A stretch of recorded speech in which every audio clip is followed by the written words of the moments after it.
بنائی گئی جس کے اصول کیا تھے نوٹ کر دیجئے. اس میں صرف پریکٹسنگ مسلم شامل ہوں گے.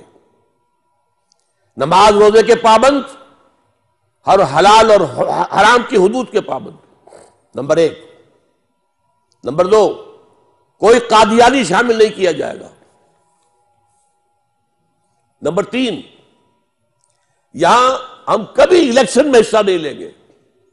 الیکشن کے ذریعے سے نظام نہیں بدل سکتا، وہ تو انقلاب کے ذریعے بدلتا. الیکشن کے ذریعے سے ہاتھ بدل سکتے، چہرے بدل سکتے، جماعتیں بدل سکتی ہیں، نظام نہیں بدلتا. اور نمبر چار، اس جماعت کا نظام جمہوری نہیں ہوگا، بیعت کی بنیاد پر ہوگا. یہ اصول تھے جس کی بنیاد پر فیصلہ ہو گیا تھا جمعیت شبان المسلمین اس کے قیام کا. لیکن علامہ اس کے بعد بیمار تھے، تیار ہو گئے تھے. لوگوں نے کہا کہ اچھا تو پھر آپ ہاتھ بڑھائیے، بیعت کرتے ہیں. ہم تیار ہو گئے تھے.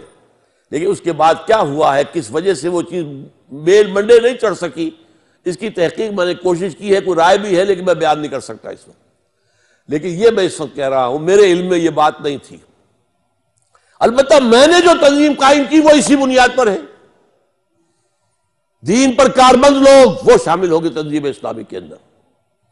نمبر دو، یہاں پر کوئی بھی بدکار آدمی اس کو نہیں لیا جائے گا. یہاں کا نظام جمہوری نہیں، بیعت کی بنیاد پر ہوگا. ہم الیکشن میں کبھی حصہ نہیں لیں گے. وہی اس میں حیران رہ گیا جب ڈاکٹر برہان احمد فاروقی کی کتاب شائع ہوئی، اس میں یہ ساری باتیں مجھے ملی. میں حیران رہ گیا. وہ تنظیم جو میں بنا چکا ہوں 1975 میں، وہ کہیں جا کر مجھے 1990 میں وہ کتاب ملی. معلوم ہوا کہ یہ ذہن تو اقبال کا تھا. گویا کہ یہ چیز بھی ایک باطنی نسبت کی حیثیت سے مجھے اقبال سے حاصل ہوئی ہے. بہرحال اس پر بھی میں اللہ تعالیٰ کا شکر ادا کرتا ہوں کہ تنظیم اسلامی کے نام سے کہ انقلابی جماعت بننے کی کوشش کر رہے ہیں.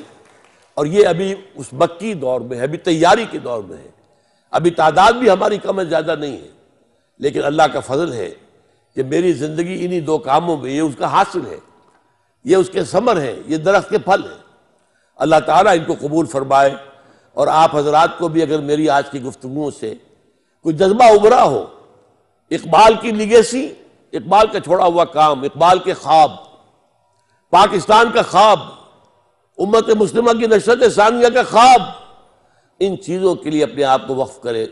ان صلاتی و نسکی و محیای و مماتی للہ رب العالمین لا شریک لہ وبذالک امرت وانا اول المسلمین وآخر دعوانا ان الحمد للہ رب العالمین.